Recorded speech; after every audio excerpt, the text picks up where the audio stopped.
The mission is not that. It is not get a commission and sell this house. The mission is go home today alive, right? That's the mission.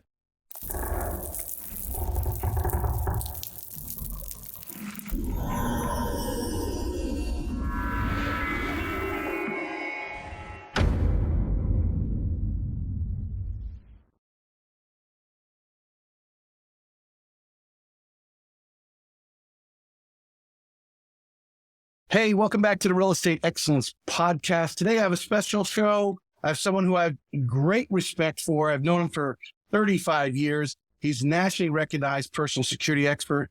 During his 17-year career in the FBI, he was chosen to protect the FBI director and the U.S. Attorney General, along with their families. He's trained new FBI agents on how to protect themselves at the FBI Training Center in Quantico, Virginia. After leaving the FBI to the private sector, he became a consultant in the most at-risk families and businessmen. Security is more than buying a gun. He believes in individuals' empowerment, and our natural instincts is the ultimate weapon. Real estate agents put themselves out there every day, walking into spaces with strangers. So I have asked my good friend, one of the most respected people in personal security and Citadel classmate, James Hamilton, to the show. James, welcome. Thank you, Tracy. Good to see you. Thanks for the introduction. Good to see you, and I'm so glad to get you on. When you told me you went over private, I was like, I gotta get James on. I gotta build him up. And when I reached out to you, you're like, I'm ready. I'm excited of what you have to share, and because it's vital information in our ever-changing world. And I don't know if it's getting worse. You could tell me the statistics, but we're going to go through some of those National Association of Realtor statistics, and they're not good, and it can happen to anyone. And I think a lot of people are just gambling sometimes, not being prepared or not being educated in what we're going to talk about today. Well, it's what we call low likelihood, high consequence. And even though, let's say statistically, I'm just throwing this out there, let's say 1 in 10,000 realtors are assaulted. Well, do you want to be that one? Right? I don't want you to be that one. And so let's kind of help them all. And right. That's what we're going to talk about today. Well, and I think too, as we were talking pre-show, not only are you showing houses, but when you're out with your family, you never know where you're at, or you're on vacation in a strange place. And we're going to touch on all those things. The listeners, bear with us. I want to build a little credibility of James and just we're going to go through his background for a few minutes, and then we're going to dig into the real nuts and bolts of what we're going to talk about and things that you can do to protect yourself, protect your family and friends. James, I know obviously when we're at the Citadel, you always had a calling for service. And obviously after graduation, you go to Columbia, Richland County, and you become a deputy. Yeah, I got some great advice when I was a senior at the Citadel. I went to the FBI and said, what do I need to do to become an agent? And this agent said, either go to law school or go be a police officer. And so I was fortunate enough to get hired at Richland County. And it was probably some of the greatest training I ever had in just, what kind of, who am I? What am I all about? How difficult it is to be a police officer. Lost a friend there in the line of duty. And it really set me kind of on my course to the FBI, which, 5 years after Sheriff's Department, I was lucky enough to be selected to be a special agent in the FBI. A lot of people think about this, and getting it, but becoming a deputy, what does it take though? I mean, because the FBI is just not hiring anybody. They want to hire the best of the best, the brightest of the brightest too, because it's not only physical, it's also academic. Yeah, Right? You are correct. I forget the numbers. I think it's like a couple million applicants and they only hire 1,000 people a year or something. It's insane. It's an insane number. I remember my first day, being super impressed with everyone in the room, a lot of lawyers, a lot of accountants, doctors. There was an actual rocket scientist in there, a lot of military, police, but not just, I was a deputy and then became an investigator. And that's the only way I really got in, is because I had shown a pattern of promotion, I guess. And, Right. Not to say they wouldn't hire just a road deputy, but it did help that I become an investigator.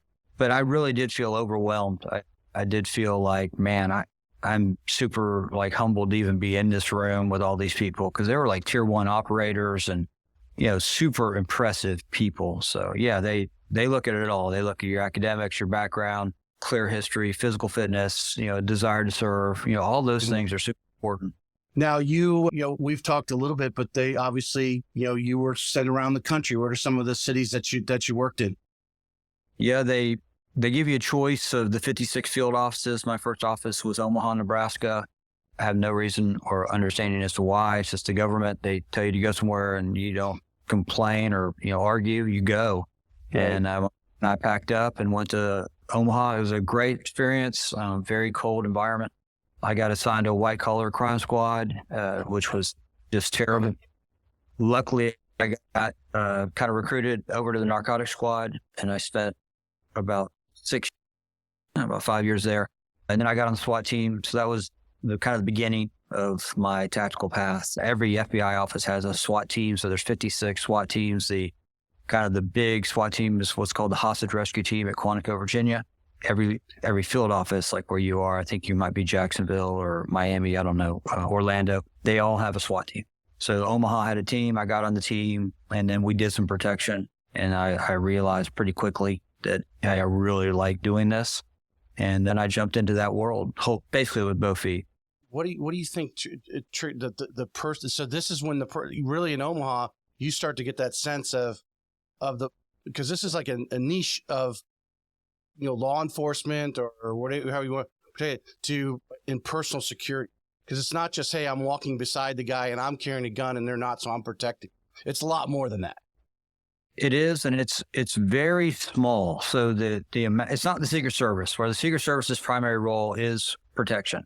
So every agent has, a pretty strong training and experience in that world. The FBI is not about protection. They're criminal investigators. And so what they would do is they would pull from the SWAT teams, because the tactical training that the SWAT operators had, really lends itself well to kind of the way the details operate. And in the FBI, they protect two people. They protect the Attorney General of the United States and the FBI director. And that's done by FBI agents. There's a whole reason why they do that, but every three-letter agency head is usually protected by their own people, CIA or DEA or whatever. And so the FBI director and the Attorney General would solicit applicants, a couple times a year. And I put in for the FBI director and I got it, and was assigned to Director Bob Mueller. And I was with him for 4 years. So go ahead. Because eventually you create a train. So this is not something that they just started 5 years. They've been doing this probably for decades, bringing guys who basically want to, volunteer or, apply to take that detail.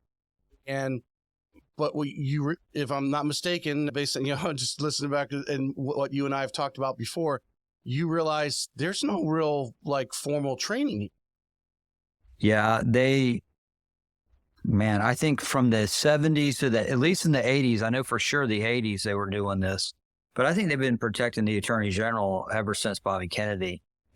But no formal training for them. Unfortunately, there's this common belief, and we can touch on this later, but there's a common belief, I think, not just in the Bureau, but in America, that, okay, if they have a gun, they can protect people. That's like what happened in Parkland, right? After the Parkland massacre, they said, let's arm teachers. So that's a real good example of that theory come into reality. And the Bureau is no different. They thought, okay, FBI agent, they can guard people because they got a gun and all this tactical training. But I didn't know anything really about close protection that I needed to know, that Gavin to Becker really pioneered. And so we were kind of just winging it. And after my 4 years with the FBI director, I got selected or promoted to supervisory special agent, tactical instructor at Hogan's Alley, Quantico, Virginia. And I was training new agents. And in that, basically the Bureau decided, hey, we need our own standalone, training program for these agents going to these details. And they asked me to create it. And I made a 2-week school, 80 hours of curriculum. And we started to train the agents for the Attorney General and the FBI director. And then we started to train other agencies, NYPD, DEA, ATF. They would send their people. And so that was great. I was, honored to do it. I have a real passion for it. And that really kind of exposed me to Gavin to Becker, because I had already read The Gift of Fear. And then he had a book called Just 2 Seconds. And I learned that he had a close protection firm in Los Angeles. I had no idea. I thought he was just an author. And that kind of began that discussion, and then my ultimate departure from the FBI. Well, I got a statement, then I'm going to go question. What mind boggles me is you're in the city with, Secret Service, right? That's their job, protecting people. But the FBI doesn't have a program, and they're just down the street. You would think there'd be some cross training. That's common sense, but common sense is not always common in that scenario. But so there was something about the gift of fear, and I know when you years ago when we talked, you mentioned something that you started using some of Gavin's methods or stuff, as sure you described to us in this trainings that you were doing with the FBI that got his attention, and then you crossed over. What were some of those things that you started to bring into that you shamelessly borrowed from Gavin to put into this training? The first was the book, The Gift of Fear. And if your listeners have not read that, please read that book. That book is all about intuition. It's about listening to the signals that your body's going to give you that, hey, this environment's not particularly good for you, or this person's not particularly, safe for you. We were giving that book out. I'd read that book, and I felt like I wrote it because those were like the same thoughts I'd had for years. And then I heard that he had another book called Just 2 Seconds. I didn't know anything about it. I read it, and it was, super impressive. And it was all about protection. It was all about spacing, distance. In fact, it taught me that, and this is going to be news to probably most people listening to me, but in America, at least, there has never been a documented example of a bodyguard preemptively using a firearm to stop an attack. Okay, it's never happened, ever. And so when people say I have to have a gun to do protection, I would say, well, statistically, that's an incorrect statement. Statistically, it doesn't happen. You will be the first one to ever do it. And the reason is because it happens too quick. If you remember Reagan, when John Hinckley did his shooting, no one shot John Hinckley. Okay, they jumped on top of him, they put him to the ground. And that recurring theme is over and over and over again throughout history because it happens too quickly. So the things that really matter are spacing and armor, and, those types of things are really where, a professional protector makes their money. But anyway, in that book, Just 2 Seconds, there were a bunch of drills called time and distance, which are the two most important things in close protection, by the way. And I was like, wow, these drills are pretty cool. And I just put them in the FBI school. I just didn't ask him permission. It's a book you buy off a bookshelf. So I'm like, what the hell with it, right? And so I started using it. And then I got an email from him saying, hey, are you using my stuff at the FBI? And I'm like, yep. And I thought I was in trouble. And he just was, he was super supportive. And, we started to have a discussion, and that led to a job interview and a job. Yeah, that was... He has the same, he's trying to share this stuff with with everyone through his books. And he shared that out there. And I'm sure, obviously, as well, you got the interview, he was flattered that you obviously, shared his information that he was trying to share to everyone. You took it to another level. Yeah. And I think I've always, and I don't know if it was the Citadel, Tracy, that taught me this, but I've always kind of believed in this common sense thing, right? So if something makes sense, it's probably a good idea to incorporate it. In that, in the government, you don't get a whole lot of that. And I was reading these books and going, well, that makes a hell of a lot of sense. And so that's what I would do. And I did a lot of protection that way. I would do things that I didn't know they had names until I went to work for Gavin, but I would do things that just made sense to me from a safety standpoint and a common sense standpoint. And then I got to Gavin and I learned, okay, these things actually have terms. But yeah, that was what drove me, was that common sense need to, hey, this is serious business. And that goes back to the police days when I lost a friend. I know that this works for real. And if you have a bad day, you don't come home. And that's different than any other job where, your stock might crash or you might, lose your job. But, that's your bad day. Our bad day is people die. Right. And so it's super, to me, it's, there's high stakes, and I wanted to give the agents the best training I possibly could. And I thought this was part of it. And luckily, I got to meet Gavin, and that was the beginning of an 8-year relationship. Now, I know you've over the years told me a little bit about what you're doing, consulting, some of these big executives for some of the highest level companies that, whether, have to have some form of security, because of their value, their knowledge. Some of these CEOs have knowledge, just like the president has knowledge of U.S. secrets. These guys have knowledge of their companies and what's going on. And they, some of them have to travel internationally. What, if you could just enlighten us from an entertainment side, and obviously, and we're not mentioning the high profile stars. Obviously, Gavin's out in LA, so we know a lot of the stars are out there. Share with us and enlighten us a little bit on without, maybe if you can use a name, that's great. Don't want to use a name, but some of the highest level people that obviously you're working with and consulting on their security. We say, I think publicly, that we protect, or Gavin protects, 6 or 7 of the 10 most at-risk families in America. So you can go ahead and just assume who that might be. But I would tell you that, the one thing that, they have all the money in the world ostensibly, but the thing they can't buy is time, right? And for us, that's, for me, like I said earlier, time and distance is everything in our life.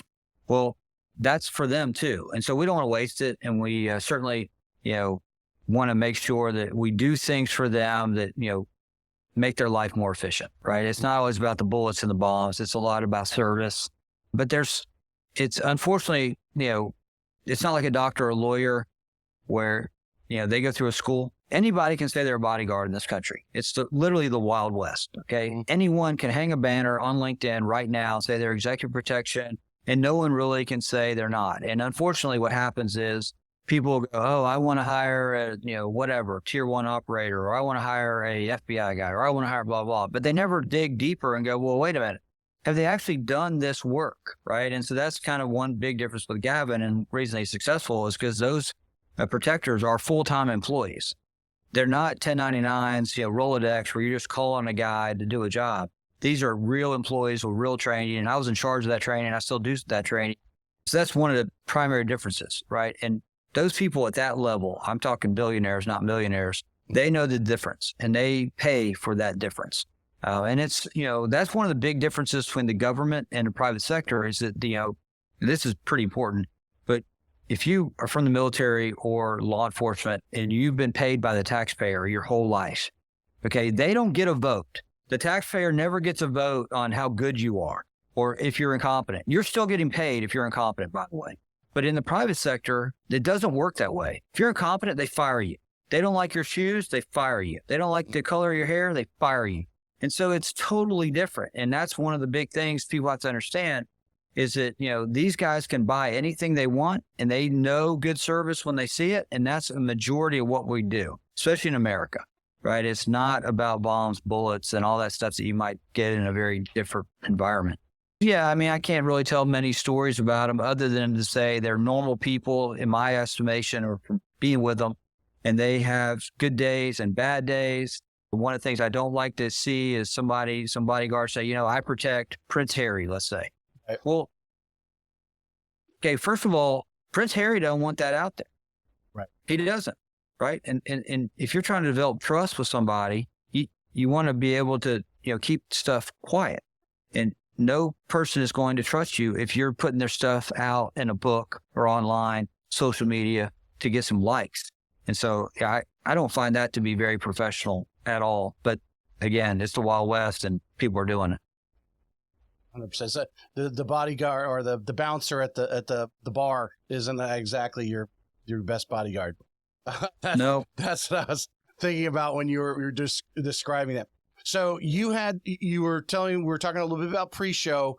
You obviously, you're very intense, committed, you're passionate, and you really wanted to get in and talk about or be more involved in the everyday person's personal security, which leads us into what we're talking about, specifically real estate agents, because our real estate agents around the world are out there walking into homes. They're going to places. Some of them, are walking into homes they've never been to because somebody called them and said, hey, I want to go see 123 Main Street. They've never been to 123 Main Street. They don't know how many rooms are in there. They don't know, what's going on, and they're walking in there. So we wanted to really talk about things that agents need to be aware of. And then, like we said, where can they go to get proper training? Should they have a handgun? Should they have pepper spray? What those types of things on them, and what your professional opinion is in that world. So dip a little bit into the creation of the Hamilton Security Group as we transition from Gavin to Becker. You're now on your own. What are you doing with Hamilton Security Group? And then obviously we also want, somewhere where people, I know LinkedIn is one of your favorite spots to be. People can reach out to you there. for more advice. But what is the goal of Hamilton Security Group now that you're out there, and what are you trying to, because I know you're trying to make the world safer for everyone and move the needle. Yeah, my entire goal is empower individuals to save their own lives. That's why I created the company. It's to bring all 30 plus years of experience protecting high net worth individuals and being an advisor to these people. The same stuff I was telling them is the stuff I tell people, right? Who can't afford a bodyguard, who can't afford a protective team, all that stuff. I'm bringing that information to the masses to help people empower themselves. Why? Because I know, first of all, the police can't be there fast enough. I know that for a fact. I also know that we subcontracted our own security in this country. We basically said, oh, I don't need to take care of myself or, be aware because I can just call the police. Well, that's just not true. I know that for a fact. And then, help people with time and distance, right? So understanding like what you just said about being aware, that's the very first thing. The brain's the weapon. So literally help them understand it is within them to take care of themselves, and then just help them by giving them expert guidance. I like to say frequently, I feel like a brain surgeon and a sea of chiropractors, right? There's a lot of people out there giving you information, okay, but they don't have the experience like to give that type of information. I've been doing this exact thing for 30 plus years. I didn't go and try something else in the FBI and go be a cyber agent or whatever. I spent my entire time in protecting human life. That's it. And so I have 30 plus years of repetitions of giving information, seeing things play out, studying the craft, doing the actual work, so I can help people when they have those questions. What type of gun should I get? What type of pepper spray should I get? What type of taser should I get? What type of dog? I don't care about any of that because I can help them. But the very first thing is the brain. Get them start thinking about their life and their safety, and then mitigate risk. Okay. That profession in and of itself, just go into a home by yourself with somebody you don't know, has risk, period. You can't eliminate the risk unless you just quit being a realtor. Okay. But that's probably not very, that's not going to work for your people listening. So what we want to do, right? What we want to do now, and by the way, for the people listening, if somebody, some guru is saying, I can eliminate your risk, they're a liar. I'm just going to tell you right to your face. They're lying. We can mitigate the risk, but we can never eliminate, okay? Unless you just don't go into houses with strangers, okay? I mean, you do something else, but there's going to be risk in whatever else you do. First thing, like I went on the NAR safety, the National Association of Realtors has a safety video they put out. I looked at that. It's pretty good. But one of the things I'd like you to think about is the intuition piece. Trust your intuition. Pay attention to what is going on.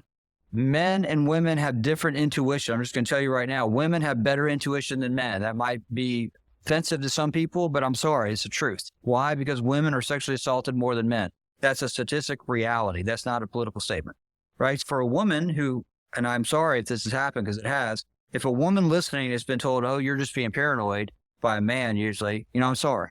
And I'm sorry he said that because he has no idea what you're dealing with. Women are sexually assaulted more than men. They live a different life, so they are more concerned. Tracy, you and I aren't worried about walking to our car at night in a parking lot, but a woman is, right? And so that's the very first thing is let them know they're not paranoid. So let's be prepared, not paranoid. How do I be prepared? Well, I use my intuition. So if you listen to that safety video, it talks about, have them come to your real estate office with their ID. That's great. But what else could you do with that ID? If it's real, by the way. But what else could you do with that ID? Run it through the sex offender database. Those are open to anybody. Anybody can run a name through the sex offender registry in their county. Well, do it. I would, right? That's the very first thing. So we know we're not, going into an environment with a known sex offender. I think that's crazy. Just yesterday, we were messaging back and forth. Forewarn is the app now that they have. I know my wife uses it. She even uses it on potential renters. Will run that. Florida Realtors offers that as part of their membership, I believe. I may be correct, but the Forewarn is the product where they're running it through and they're doing within a few minutes they have basically a background check on. Oh, good. Yeah. Good. And then once that's done, okay, still listen to your intuition. I would caution your listeners about things. I've heard police say things like, we've done an investigation and he's not dangerous. Okay, that's a lie.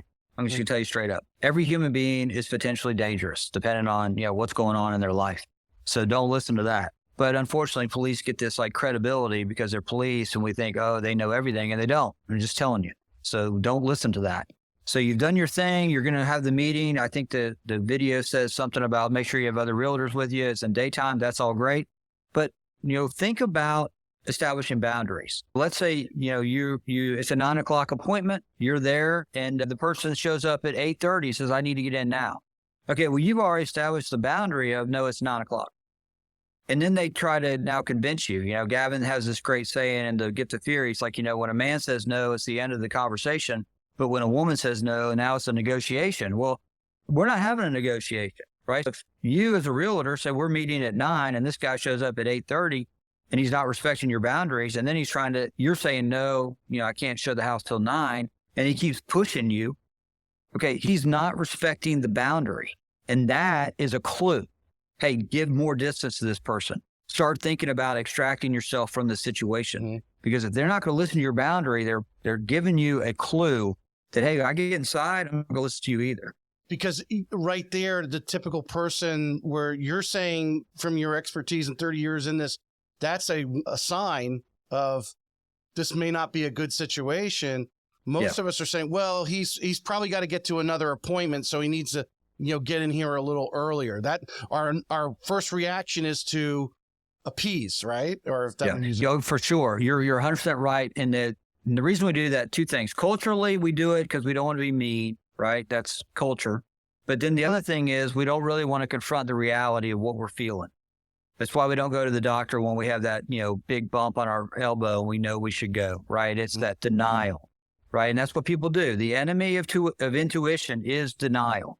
People will deny it and they'll go, oh, I don't want to be like that. Okay, well, you need to be like that. If your intuition is saying to you, hey, whoa, red flags, you need to listen to it. Don't create an alibi for the bad behavior. Okay, don't say, oh, it's probably nothing. Like you said, he has another appointment. I don't care. I'm creating a story now. Don't create stories. Just know, hey, this person's not listening to me. It's when I teach my classes, I'll tell ladies, okay, let's say you're pushing you got a kid, you're pushing your buggy to your car, you got all these groceries, and this guy's like staring at you and he's, maybe suspicious or something going on. He's dressing appropriately. He's mean mugging you, whatever. And he walks over and says, can I help you with your bags? Right? And you say, no, I'm fine. If it's you or me, Tracy, we're, nice guys. We're just trying to help this lady who looks like she's, in distress. If she says, I'm fine, leave me alone, you or I, we would just say, oh, I'm sorry. And we'd walk away. Right? That's what we do.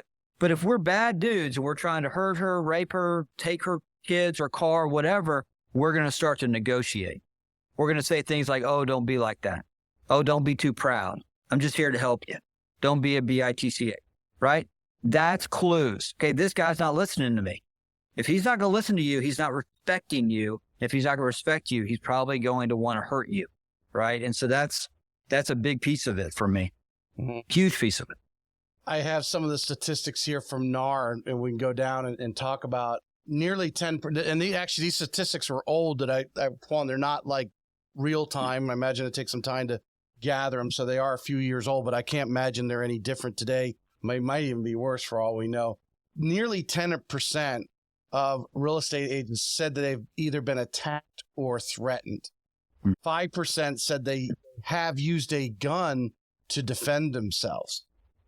41% of women agents feared for their safety sometime during the course of the year, as these are just obviously polls that were put out today. The obvious risk that the agents listening to, the agents often work alone.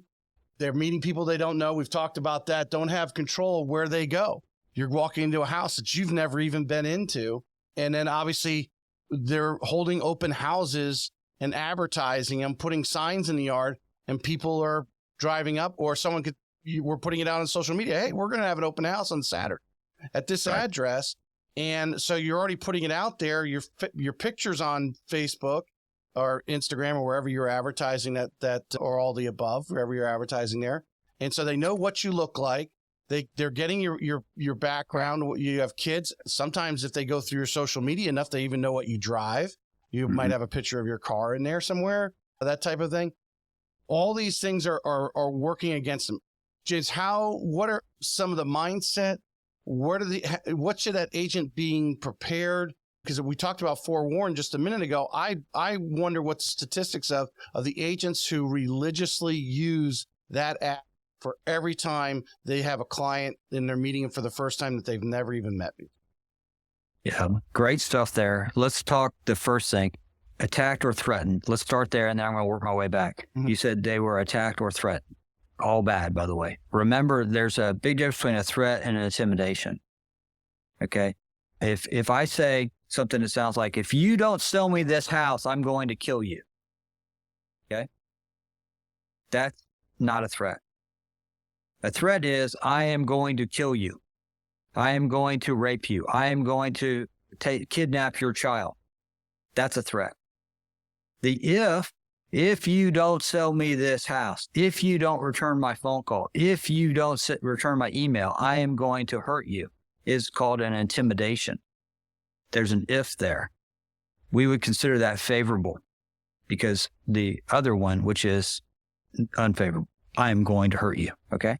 So just understand that. The other thing is, people are only targeted 3 ways. Okay? Completely random, group association, meaning the church they attend, their sexual orientation, the college football team they pull for, whatever, or individually, right? So Route 91 would have been a random, Pulse nightclub would have been group, and then individually, the FBI director, the attorney general, my high net worth clients, a realtor who's being stalked by name. So if you are being stalked by name, harassed by name, you need professional guidance from someone like me. Why? Because the police are going to tell you, get a restraining order. Okay. I don't know how many times I gave out that bad information as a police officer, but I did it a lot for 5 years. The challenge with that is the same challenge that is with the NRA, the video I watched, which says, if you feel like you're in danger, call the police in the house. That's not what you want to do. Okay. You want to get away from the thing and then call the police. They're not instantaneous. They're not just going to show up like, Star Trek, right? So you're wasting time trying to unlock your phone, trying to dial the thing, when you should be putting distance between you and this thing that's making you uncomfortable, period. Okay. So that's kind of the first thing. And then as far as obfuscating, so if one of your, realtors is being, harassed or stalked individually, because like you said, all that stuff's out there. Very first thing is, don't put it out there. Only put out on social media what you need to do business. Okay. Putting out your kids' photos is probably not the best idea. Putting out vacation photos while you're on vacation is a terrible idea, by the way. Wait till you get home. But all that personal information that you're putting out there, you're right, can be mined. And it has been, right? So obfuscate a lot of things. Your car ownership, the house you live in, okay? Those things need to be obfuscated. And even if you obfuscate them through LLCs or trusts or Google search maps, where you can blur the image, you still need to be cognizant that someone still can follow you, right? And so what does that look like? Well, I tell you, you're not going to see who's following you if you're driving and you're on that phone and you're not paying attention.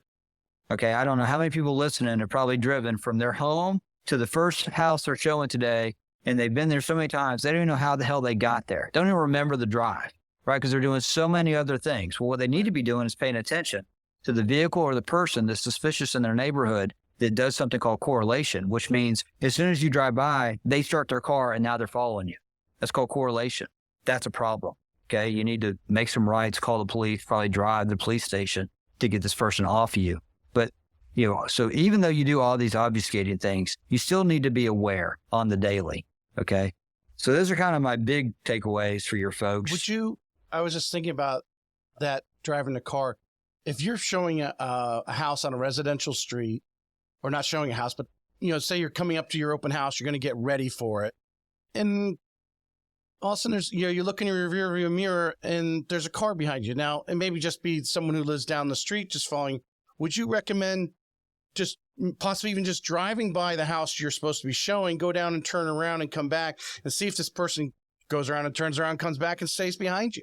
Because they absolutely know you're going to start that open house at 10 o'clock. They may be trying to, obviously, they may be a buyer, but they wouldn't be following your car. They would have pulled in front of the house, right, and stopped. They wouldn't have just kept following your car. Right. I would tell you that you kind of started the question with what I see all the time, which is, you said something like, well, they could just be going to the open house. Okay, that's creating a story.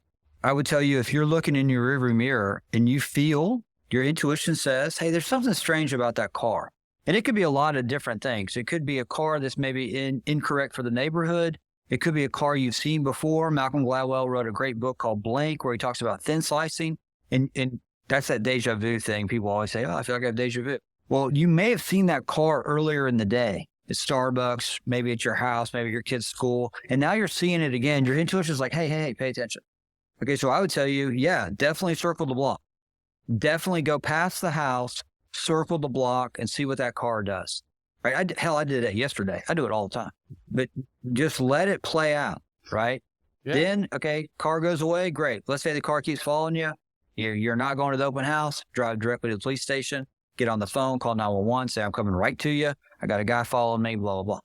Get as much information as you possibly can from the plate through looking through your rearview mirror. Get his license plate, or if it's a male or female, get his description, but get to safety. That's the biggest thing. Don't be, junior G-man trying to get all the information. Just go ahead and get to the police department. But then when you do, okay, go back to the house. We're setting up for the open house.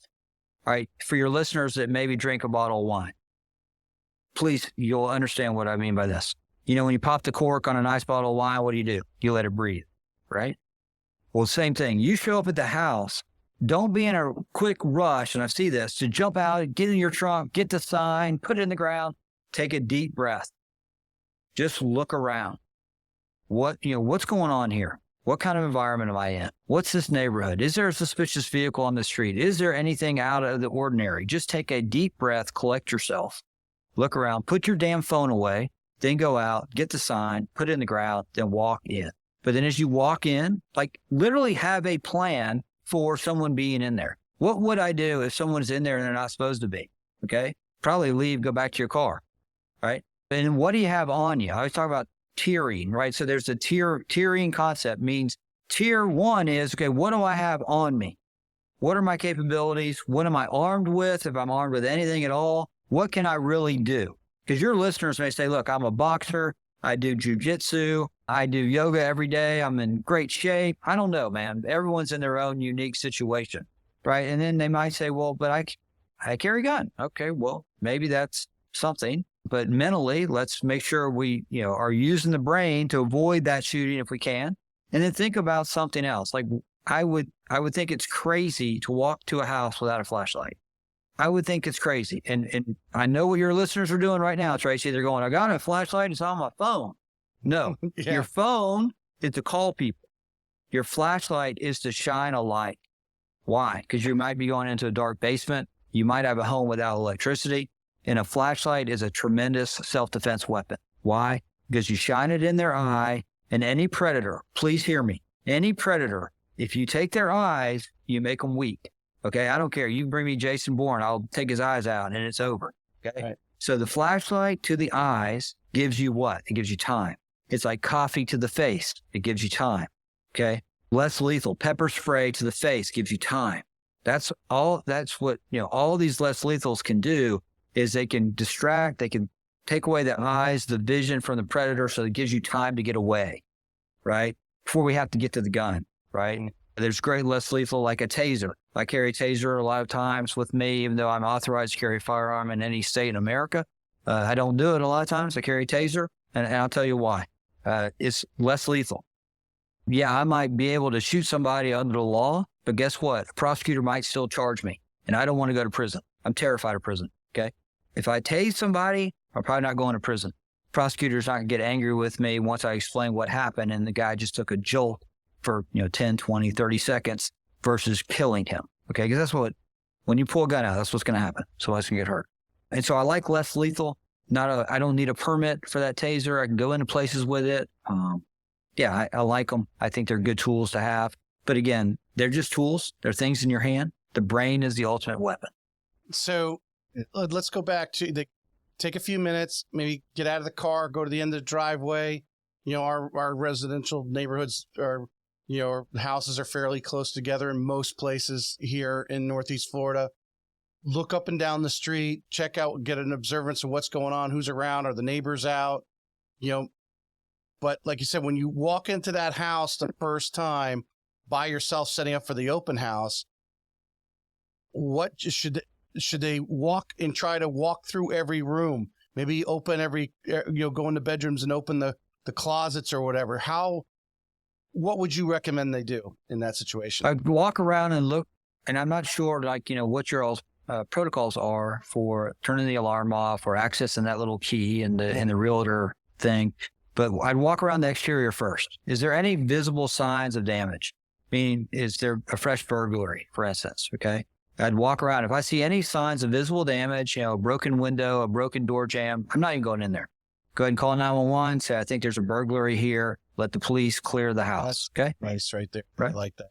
Yeah. But you go around the perimeter, you don't see anything. Okay. I'm going to go inside with my flashlight. Right. I'm going to walk in, then I'm going to lock the door. Okay. So that someone doesn't come in behind me. Go ahead and lock the door, turn on all the light, take my flashlight, walk the place real quick, make sure there's no one in there, right? And then when I'd set up for the open house. Now, I don't know how you handle it. Let's say a buyer shows up, you've already cleared them. Well, what if they show up with a buddy and the buddy's not cleared, right? What do you do in that situation? Well, the open house could be anyone. Anyone could walk in, from the person next door just being neighborly nosy to someone who actually wants to look at the house, and you don't even know they were going to show up. Yeah. Well, I'd recommend a couple things. And I think that NAR safety video was pretty good in that it said a couple things I really liked. One was, try to definitely show during the daytime, and try to show with another agent, right? Have strength in numbers. And then don't lead the person in front, like down the hallway or into a room. Don't give them your back, we would call it in the tactical world. Literally direct them. Say, okay, here's your new hallway. Go ahead and walk down it. So you keep them in front of you, right? And then just start listening to your intuition. If that guy doesn't listen and he's like trying to get behind you, okay, that's it, right? Like that's a clue. Like, whoa, what are you doing? Like for me, if he does it more than once, it's over. I might close the whole thing and say, we're done. You're out of here, because he's trying to do something. So those are some smart things I think people can do. And then just have a plan. Keep your distance. I do a thing in my seminar, with a person, a volunteer, and I start walking toward them. I tell them, hey, raise your hand when you feel unsafe, meaning distance. And then they raise that hand. And then I ask, okay, what's your boundary? Right? And then I need to respect that boundary. Even during the open house, and it's hard. You're explaining the square footage, you're explaining the features, all that stuff. But you also got to focus on the mission. This is super important to your listeners. Okay. The mission is not the commission. Let me say that again. The mission is not that. It is not get a commission and sell this house. The mission is go home today alive. Right? That's the mission. What do you imagine when you're teaching, coaching, training, a polite way, or just some body language that you can do as the individual, the real estate agent that we're talking about, to non-verbally set those parameters, the distancing that you're talking about? Yeah, I think both ways. I think they should pick up on nonverbal, and they are going to obviously show nonverbal. So nonverbal is, the collective mood. Person's angry, everyone else is happy. That's a collective mood, nonverbal. The angry person who's, always crossing their arms, giving you that mean look, that's a tell. The closing distance, getting in your personal space, is a nonverbal. It's a tell. And then you're backing up is another tell that, hey, I'm not comfortable, and they should, respect that. And if they don't, your hand comes up, and that universal sign of no. Right? Everyone knows that. I don't care what language you grew up with. If I hold my hand up, open palm, and put my hand up, that means stop in any culture. And they should do that. And if they don't, then it's time to be verbal. Hey, you're inappropriate. That's what you say. You're inappropriate. I'm going to notify the police. Or in fact, I've already notified. No, you can lie to them. I've already notified the police. They're on the way. Or my partner's on the way. Right? Just give them something and see, okay, do they back up? And if they don't, then okay, it's on. It's time for you to extract yourself from that situation if you can. And if you can't, you're going to have to fight. I know Gavin talks about this in his book. I mean, pretty much all the way through some different situations, that I know just one that's coming to mind in the book where the woman walks into an elevator. It's late at night in the office building, work late. But can you, in that article that you and I were, you sent me and I was reading and got some of these statistics from, was telling some stories. But when Gavin was interviewing people that had been victimized, all of them had these pre-signs that came forward. Do you have any, and it may not be real estate agents, but just kind of share with us, because like I always say, facts tell, stories sell, just some situations or people that you've worked with, you've talked to that have been victimized, that had all these signs and just ignored them. Yeah. It's called pre-incident indicators, and they are there. They're like breadcrumbs. They're like breadcrumbs to the event. So when I give my safety seminar, the one I like to really accentuate is the story of Gabby Giffords. So Gabby Giffords was Congresswoman, Arizona. Yeah. Who was shot. I like to tell that story from the standpoint of there was an intern that day named Alex, and he was, very young and 19 years old. And he was taking names that day as people were coming up. People were wanting to see her. And he was developing what we call baseline. So all your realtors have a baseline for their home, their office. They know what car should be there. The people walking, they all are familiar with that. And then there'll be anomalies in that baseline that your brain will pay attention to. What we need to do is listen to those anomalies. And so what happened on that day was the ultimate shooter, his name was Jared Loeffner. He walked up, and there were a lot of pre-incident indicators, okay? He was wearing a big, heavy coat, right? Now, that's odd if you're in Arizona because it's super warm there. Alex saw that. Everyone else, their collective mood was they were jovial. They were happy. They loved this. Gabby Giffords was doing a great job for them. But this guy was pissed, okay? He was angry. So that's another pre-incident indicator. Everyone else would take the pen and write their email very nicely and hand the pen back to Alex. This guy ripped the pen out of his hand, scribbled something, threw the pen down, and said, "Where is she?" Okay? Those are all pre-incident indicators, okay? Jared pulls out the firearm and starts to go to work, and Alex runs, right? Fight or flight response. He runs. And afterwards, he gave an interview to the Associated Press, and I'll never forget it, Tracy, as long as I live. He said, "A shady-looking individual walked up to me, but I did not want to be judgmental." Okay? Well, he was judgmental. He said the guy's shady-looking, right? And it wasn't about race. It wasn't about sexual orientation. It wasn't about, male, female. It was about behavior. It was behavioral anomalies, the big coat, the anger, the growling, the throwing stuff, the aggressive posturing, right? Those are pre-incident indicators. That's what people need to be looking for, and they don't. They use denial. "Oh, I don't want to be judgmental. I don't want to be like that." Well, you are like that, right? People make assessments every single day. They made an assessment about their spouse, about their roommate, about the school they went to, about where they work. They make accurate assessments every single day. But yet when it comes to personal security, they go, "Oh, I don't know enough. I don't want to be that way. I don't want to be judgmental." But you are, right? I'm not saying you're judging. You're assessing. And you make good, accurate assessments every single day and everything else in your life. Why do you just not want to do it when it comes to personal safety? It drives me. Well, that's why I'm here. To help people. That's right. No, that is, that really is actually good. All those things can happen to a real estate agent. They're having the open house. Someone comes in. They all want them obviously to sign in or get some information of who's coming in the house. So obviously they can follow up. But someone who has that short, temperament and, like you said, not dressed correctly, all those things are all signs to go. So let's play through, and then I want to get into the training part. We want to finish with that. So I've got a single agent, female, working an open house, and a male comes in with a kind of an edge on, whatever, however you want, anger or whatever, because in your experience in law enforcement, that person coming in isn't necessarily angry at the agent specifically in front of them, but they're taking out anger from somewhere else. Am I correct?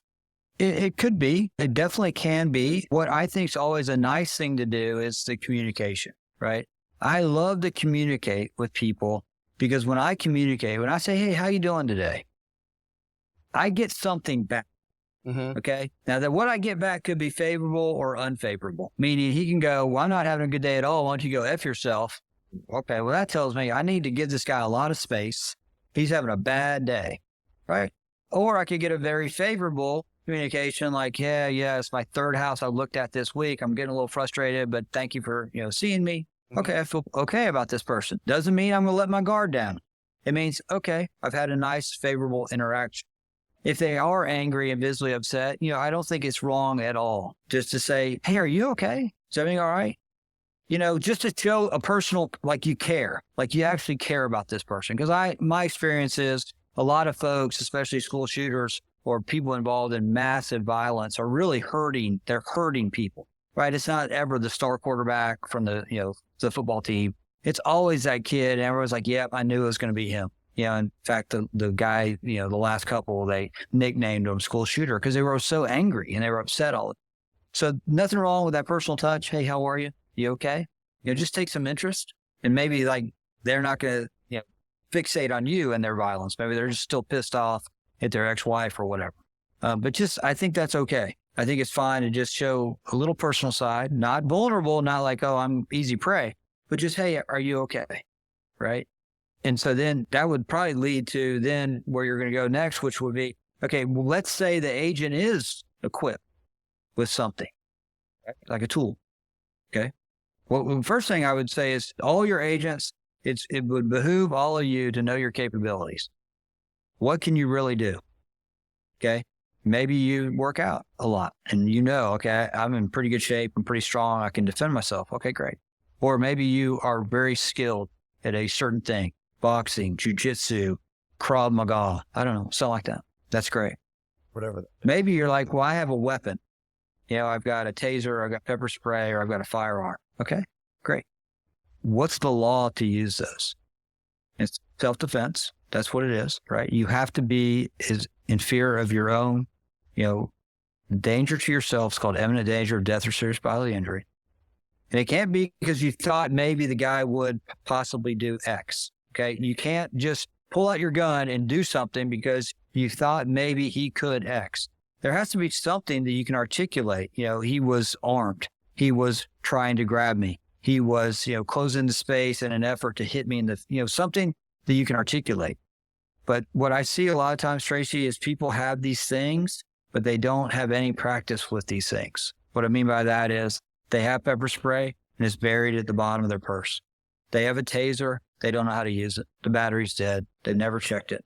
They have a firearm and it's in a bag that they left in their car, or it's in the bag and it's in the kitchen, or it's not on them. Well, if it's not on them, believe me, your adversary is not going to let you get it out. I promise you.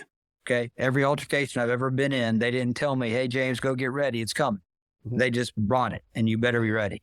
And so I would tell people, if you're going to carry a firearm, hey, that's fine. I would beg you to get some training, understand the law, pick the appropriate firearm, and don't switch. I see this all the time. People will ask me, hey, James, it's summer. What small gun should I use? Like, what? Use the same gun you had in the winter and the fall and the spring, because keep it simple, right? The holster that you're using needs to be the holster you train with.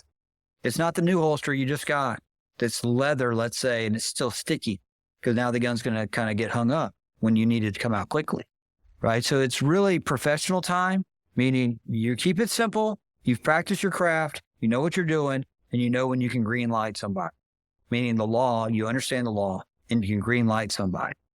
Does that make sense? Yeah.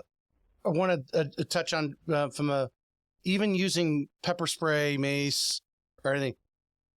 They should actually practice that, shouldn't they? I mean, oh, yeah. It should be hey, I got mace. They should actually go somewhere where they can practice it in a real situation or not necessarily a real situation, but a mock situation, so they know when to pull it, how to aim it, or whatever. Am I correct? 1,000%. Let's go back to your scenario of the agent in the home with the guy. What if that agent had, a small little, like I've got them everywhere, a little small tactical flashlight in their hand, right? And he sees it. He's like, what is that? Flashlight. She says flashlight. What does he think now? Well, if she's got that, what else has she got? Right? Okay. What would be wrong with, I don't know how they dress, but if they're not wearing something that has pockets, I would say that's a bad idea. I would have pockets. Let's say the right hand is already in your pocket on your pepper spray, right? So the pepper spray is in your pocket. You've got the switch flipped up. You got your finger on your thumb basically works the on-off switch, and you got it in your pocket.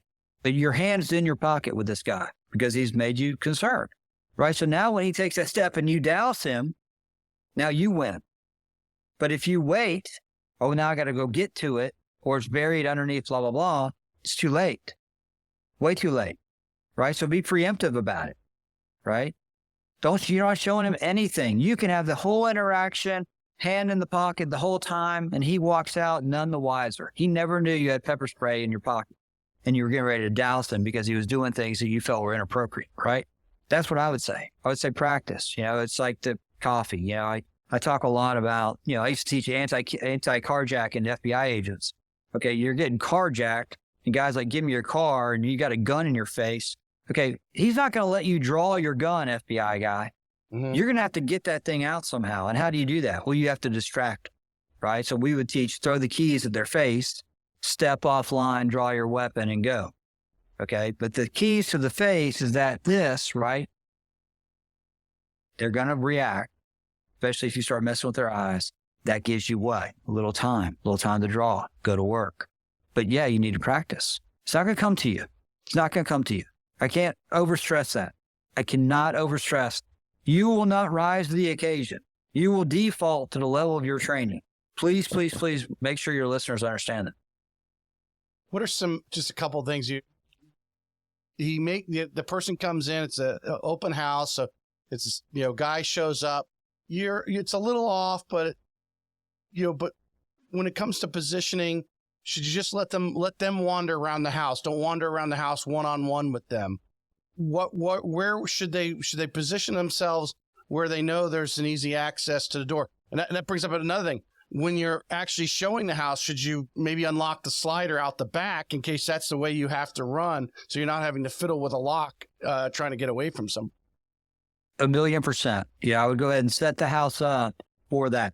So the open house is going to start at 9. By 8:55, you've already checked it. Now you go around, you unlock all the exterior doors, all of them. And it gives you that ability to get out, right? And so if you have someone that I don't feel real comfortable with this person, if it was me showing the house, I'd say, hey, go ahead and take a look around. I'll be right here in the kitchen or whatever room has, an exterior door, and I'm going to be positioned right next to it. Mm-hmm. Right? So that I can get out. I can get out and I can get moving quickly, not, put myself in a position where I would have to go through him to get to the door. I don't want to do that. Now, we talk a lot just from a sales point of to go and knock on, a few of the neighbors' doors, at 8:55. Hey, we're going to be, doing an open house. Just want to let you know, hey, if there's cars that park in front of your house, there's a problem, come over and see me. We do that as a sales thing to, kind of hand the neighbors your card, let them know you're a real estate agent, but also, hey, if they want to come over and see the house or whatever. But you should also have the mindset, especially, the women, that if they see something suspicious going on, or the neighbor sees something, a suspicious person walking up to the house, to know that you're there maybe by yourself, which hopefully you're not, but there's agents, single women in those houses by themselves, that maybe alert a few of the neighbors around that, hey, I'm going to be here for a couple hours, let the neighbors know that they see something suspicious, to please feel free to come over and knock on the door. Absolutely. And vice versa. Like you could say, would I be okay to come over here if I feel in danger while I'm in that house? Mm-hmm. And the neighbor might go, well, sure. I hope you're okay. And then when you're running over there and banging on the door, they're going to let you in. Right. Right. Or just keep running. That's back to the other thing, that self-assessment. I talk a lot about everyone wants to talk about situational awareness, Tracy, but you got to do a self-awareness first. Like, what are you really able to do, right? Unfortunately, we tell people run, hide, fight, and we just assume people can run. Well, okay, if you can't run, well, this is going to be really, really, much more difficult. So work on running, right? Like you need to get out of this house quickly. Well, you need to be able to physically do that. But I would move to that neighbor's home, and if they're not going to let you in, you need to just keep moving. Keep moving. Mm-hmm. If you, in a utopia world, and you were assigned by NAR to arm every real estate agent that's out there, what are the basics that they should have? Obviously having a firearm is probably at the high end of that list, but what are some just the basics that you mentioned here today? A flashlight. How difficult is it to use a taser? I've never used a taser before. How difficult is that? It's simple. It literally has a little safety switch on it. You press it up just like a firearm. A light comes out, a white light and a taser or red light, and then you just press the button and 2 prongs will come out and hit the guy. Pretty simple. I like talking to tasers like the deputies may use that actually fire a probe out. Yep. This is something. Yep. Oh, those are okay. We're talking about that. Okay. Yep. Yeah. A company called Axon makes the regular taser the police officers carry, but they also make a civilian version called the Pulse. And it's very small, very compact. It gives a 30-second jolt instead of 5 seconds. So that's pretty impressive. Yeah. I like less lethal things. I like lights, flashlights with a high lumen count. So back to what they should have. They should use their brain, use their phone as a phone, flashlight with a high lumen count that's very simple to use, meaning it's just a button on the back that you press. There's no safety switch, nothing like that. I like some type of less lethal pepper spray or what's called OC spray. OC spray is a little bit more potent. I like that.